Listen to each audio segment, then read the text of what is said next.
Good afternoon, everyone. My name is John Wuorinen. I'm the Director of Admissions and Tuition Assistance here at Columbus Academy in our ongoing series of Zooms at noon. Today we have Stephanie Campbell. Hi. from the Academy Dining Hall. She is the what is the title? Senior Food Service Director. Senior Food Service Director for Sage Dining Services, and then they're a wonderful contracted food service for Columbus Academy. The dining hall staff, of course, is well known to all the students and staff here at the school, known for friendly, delicious meals. So we'll be talking today about all the different food services that Sage provides. And so please, if you have any questions as we're moving along, don't hesitate to put them in the chat. The chat box is being curated by our own Nancy Velasquez, who is in Washington, D.C. at the moment. There she is. So again, let us know if you have any question regarding the food service here. So Stephanie, what I'd like is if you can start off introducing yourself. You've been here a while. You've got a lovely daughter in the middle school. So why don't you tell us just a little bit about yourself first? Okay. Hi, everybody. I'm Stephanie Campbell. I'm the Senior Food Service Director for Sage Dining. I have been at Columbus Academy now for 12 years.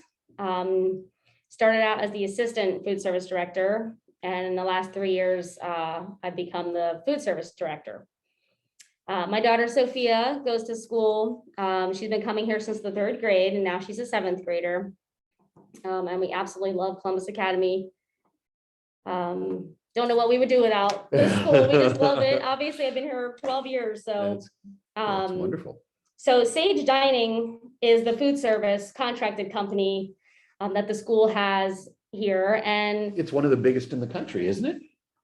Yes, it's the largest for private schools and small colleges. So we specialize in that. So we don't do a lot of business dining. We don't take on big colleges. We focus everything on just private schools and very small colleges. All of our food service, we do everything from scratch. All our food is fresh. We don't take anything from prepared pans and put it in the oven. Everything is made. We use mostly all fresh vegetables. And much of it is locally sourced. And we source as much local as we can. I mean, we do live in Ohio, so sometimes that can be challenging as far as produce, but we do local meats, some local produce depending on our seasons. Sure. We change our menus 3 times a year for seasonality to help with that. And in terms of the setup, it slightly varies based on the division, right? I mean, the locations are still the same. Yeah, so we have in the main dining hall, we service food to 1st grade, 2nd grade, all the way to 12th grade, pre-K, 3YO, kindergarten. Some of them are eating in the dining hall, and some, like 3YO, eats in their classrooms. A plated lunch, as they call it. A plated lunch. So we provide all the food that they're going to get, and then the teachers will plate up the food for the students in the classroom. Pre-K and kindergarten, we have a special room that has small tables and small chairs to accommodate the younger children. And we do family style service. Pre-K, actually, the teachers plate their food, and then kindergarten would be family style. So we give big portions in bowls, and then they pass that around to the tables. Things are a little bit different right now with COVID restrictions, but that's how we did things pre-COVID. Hopefully at some point we'll go back to doing that. It just gives the kids just that sense of like they're still small, but yet they can share lunch with their friends. So, Sure. Well, and at those younger ages, trying to teach the students to be as independent as possible, right, and as grown up as possible is always fun, and it gives them such a feeling of satisfaction when they can exactly, make a little bit of their own choices in terms of the meals, and go ahead exactly. and be Yeah. passing and chatting about the food. So that's terrific. Yeah. So, I mean, the dining hall has, all the students are able to get up and they're allowed to serve themselves their salads and soups and fresh fruit, everything we cut fresh that morning. All our fruits come in, like watermelon was for lunch today. They were cutting watermelons this morning to put out in the fruit bar. We do have. How many meals do you prepare So each with day? faculty and staff, we do about 1,400 meals a day. Wow. We only do lunch, so we don't have to worry about breakfast, but we do, the catering and stuff for the school. And any special events, like today is National Hot Chocolate Day. So yeah, it is. Happy National It is. Hot Chocolate Day. Yeah. So I haven't had my cup yet, but I'm going to. So the dining hall has hot chocolate set up for middle school and upper school, but for lower school, with lunch already being 20-30 minutes, we want them to make sure they're eating lunch. So we ended up setting the hot chocolate down in the lower school this morning. Oh, fun. And the classrooms let out at certain times. So each class went to get their hot chocolate for the day. That was just easier for the students and teachers and everybody. Sure. So as there are a number of questions that I'm sure people are wondering about. One is if anyone has allergies and or special gluten-free food, anything like that. How does the kitchen have that? How does that all go? That's a great question, John. So Sage, one of their biggest things is allergens. And hopefully you can see this real quick, but we have a pamphlet here that I post in the dining hall, but it's on every single tablet we have in the dining hall. And under the menu for the day, it'll say exactly what allergens contain in the dish. So all of the peanut, everything's tagged. Mustard. So yeah, I mean, we're a nut-free school, so we never have to worry about anyone with nut allergies. I don't even use things that are made in a facility with nuts. So nuts are never something we have to worry about focusing on. But we do have a lot of egg and gluten and dairy, soy, sesame, all those other allergens that we make sure we are never cross-contaminating any of our food. The lower school students, if anyone does not come into the dining hall, they actually will, I have the names of all those students and their allergy, and I make special stickers with their name and their allergy. And I plate up special meals we have like an allergy menu that takes out all the allergens. And I make a special plate, we cover it, we label it, so that student gets that meal. Mostly the 3YO, kindergarten, and pre-K right now. Any student that comes into the dining hall, I pretty much know them by their first name. And so does my assistant and some of the other employees actually on the Sage team. And we provide, so if example, chicken tenders are for lunch, like this week, we will have a gluten-free chicken tender or like a complete allergy-free chicken tender, so that the allergy student doesn't feel like left out and doesn't have any options. Well, that's a lot of work. Yeah, and I watch Terrific. these students grow from, if they come from 3YO, now I'm seeing them like, graduating, and I have worked with them all these years on their allergy and making sure they have plenty of food to eat and just helping them learn. Actually, it's not just about giving them this food and here's your food for today.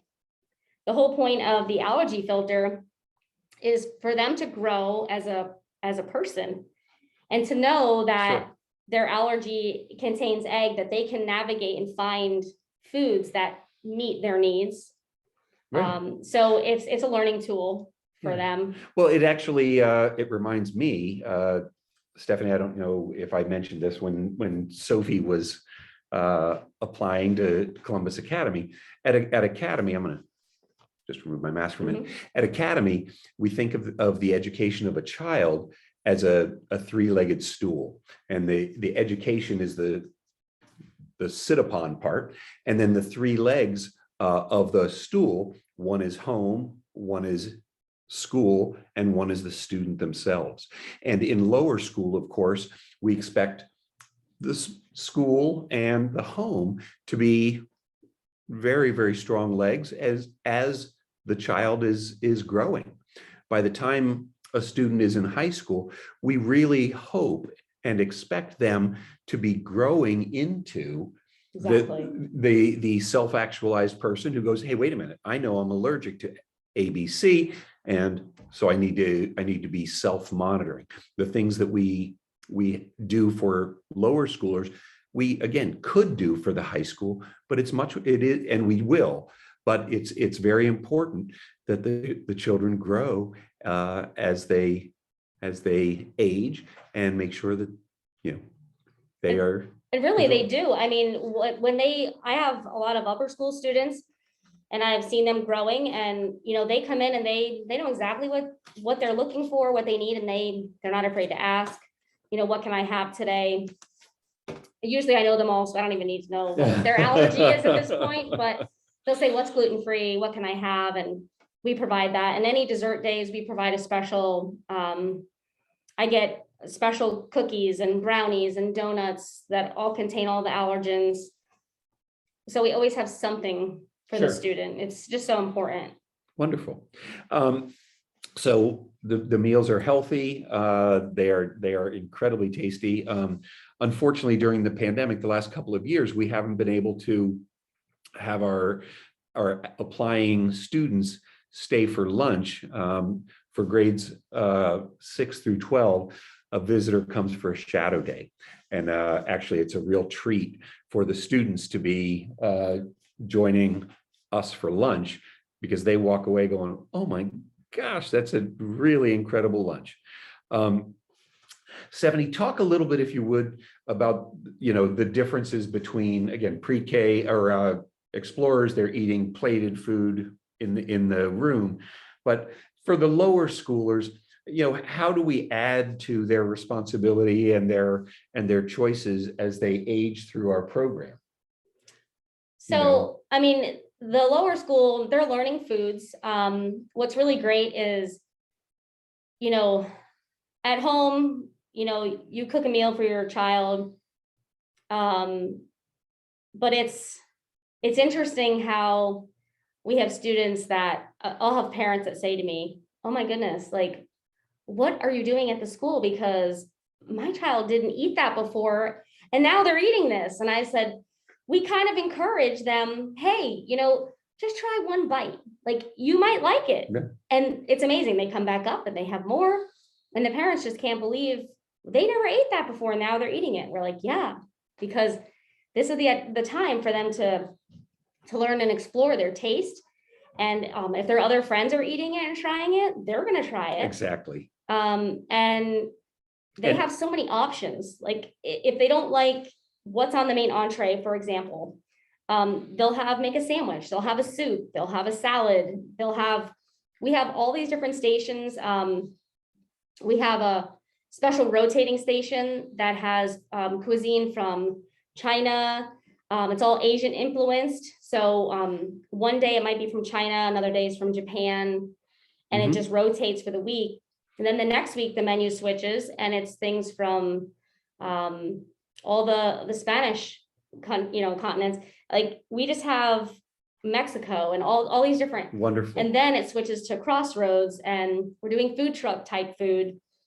It is really fun. I speaking as a staff member, it's so much fun to go down and say, what do we got today? And there'll be tabbouleh, hummus, couscous salads. I mean, just all sorts of fascinating foods from near and far. Um, I actually went to Columbus Academy, and when I attended, I graduated in 1980. It was an all-boys school. The food was all pre-packaged, pre-cooked, and the kitchen just did warming. So it was what they actually shot for back then was quantity over quality. Right. So we would have contests to see who could drink the most milks and who could eat the most fish triangles, as we called them. Anyway, They still do that, by the way. Oh, do they? The milk thing, yeah, the Okay. kids do.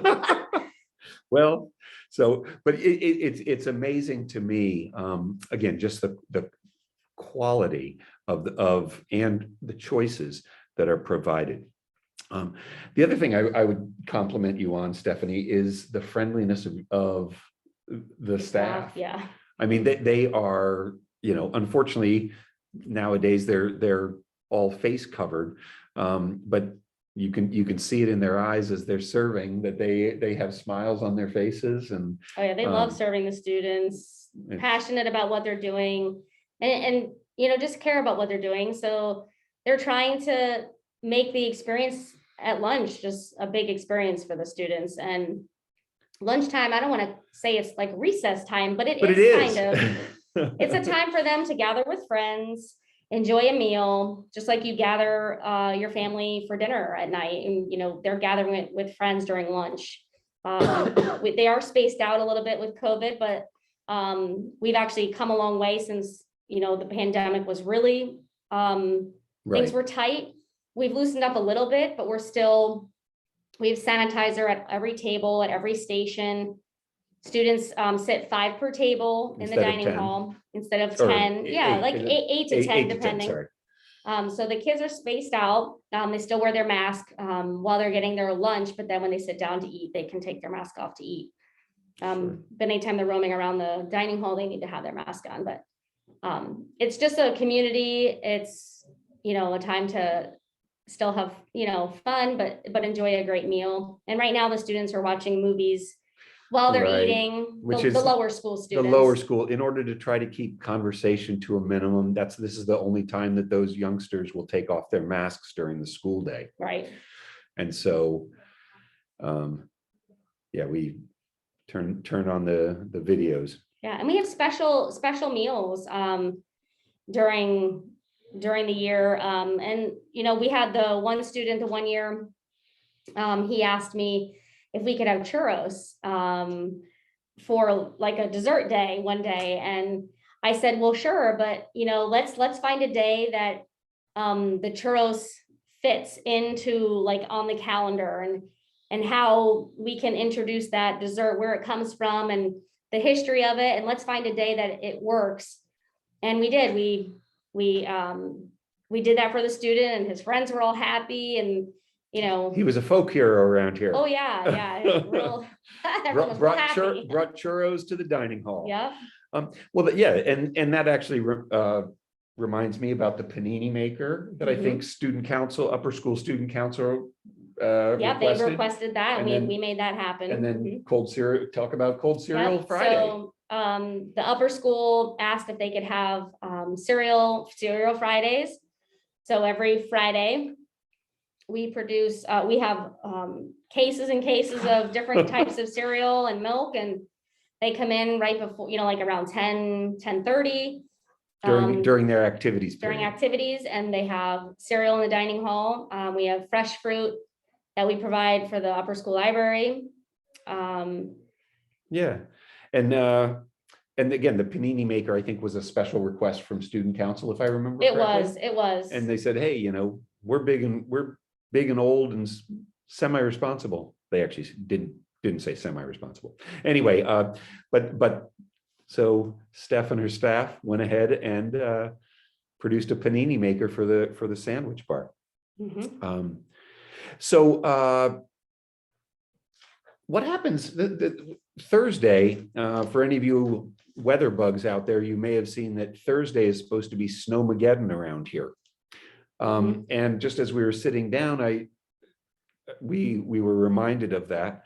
Stephanie, what happens to the food that's ready to go for a snow day if we have a snow day? Good question. So our menu is a 4-week cycle menu. So it rotates every 4 weeks until we switch for the season.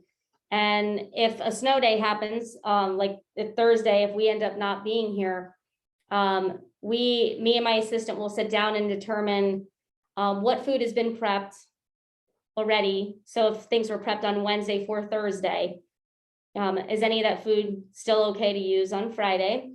And if not, we would close out, we would close out Friday's menu and move things over. So you would still be able to see that menu.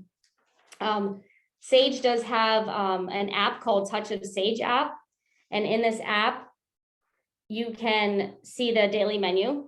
Oh. So you can actually talk to your children in the evening or the morning. You're waiting in the drop-off line and you want to see what's for lunch today to help your student navigate maybe where they're going to go when they walk into the dining hall.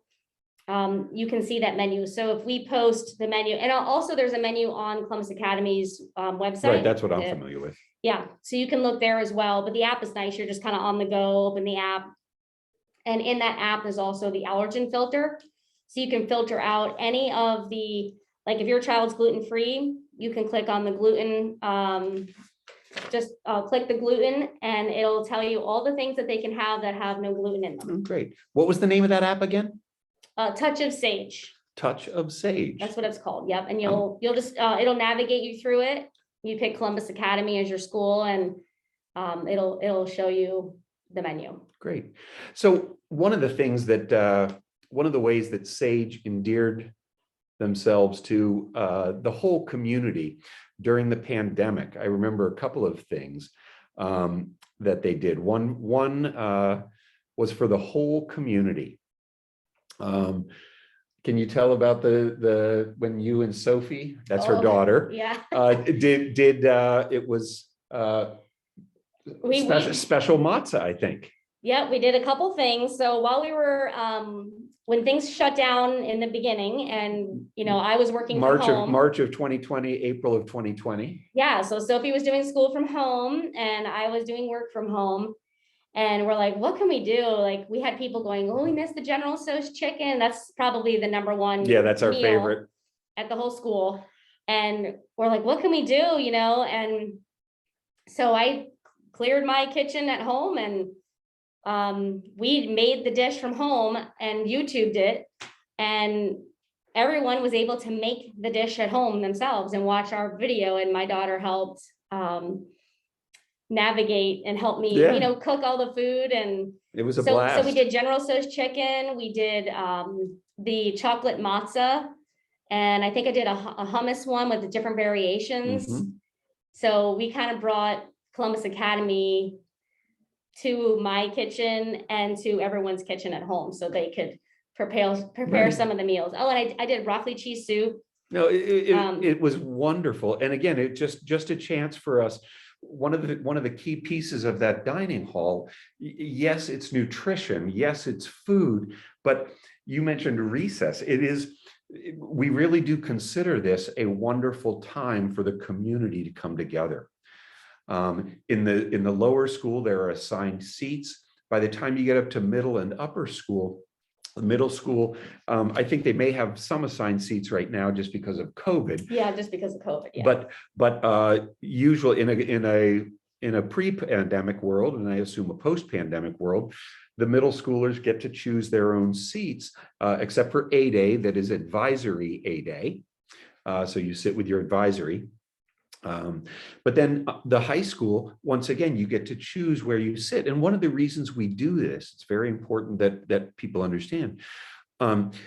Unlike a neighborhood school where all the students are coming, if you live in New Albany and your students go to New Albany High School or New Albany schools, you know that everyone is coming from a general geographic area.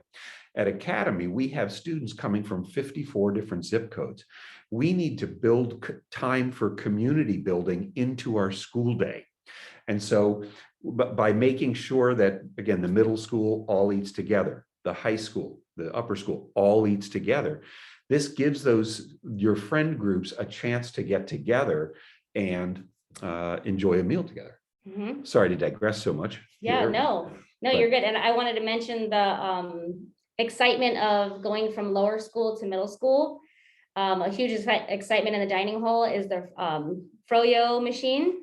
Frozen So yogurt. the fifth graders can't wait to become sixth graders so they can get froyo. It's our frozen yogurt machine. And they get that certain advisories. They get them on different days. Mhm. And then when they become an upper schooler, they can have it any day they want. Sure. And we just change the flavors.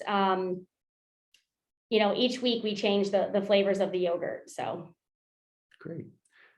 Trying to look at I'm looking, one other thing. Can you talk about what the food service provides for the athletes after school? oh, absolutely. Good. Yeah, good question. Because again, this is our catering service, they help out a lot. Yeah, so we have a program called Performance Spotlight.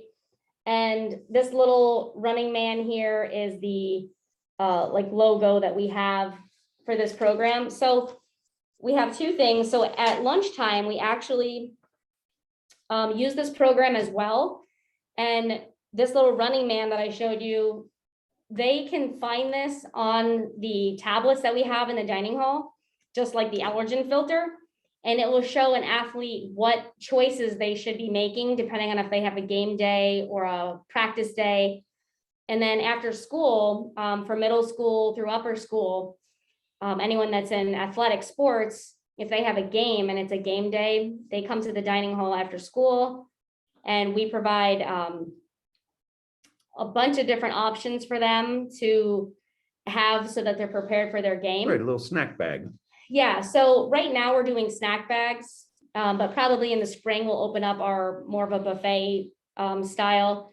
And we have things like Go-Gurts and cheese sticks and maybe cut up salami and cheese cubes, fresh fruit, hard-boiled eggs. Sure. All kinds of things for healthy snacks for them before their game, so that parents don't have to, send the kids with a snack.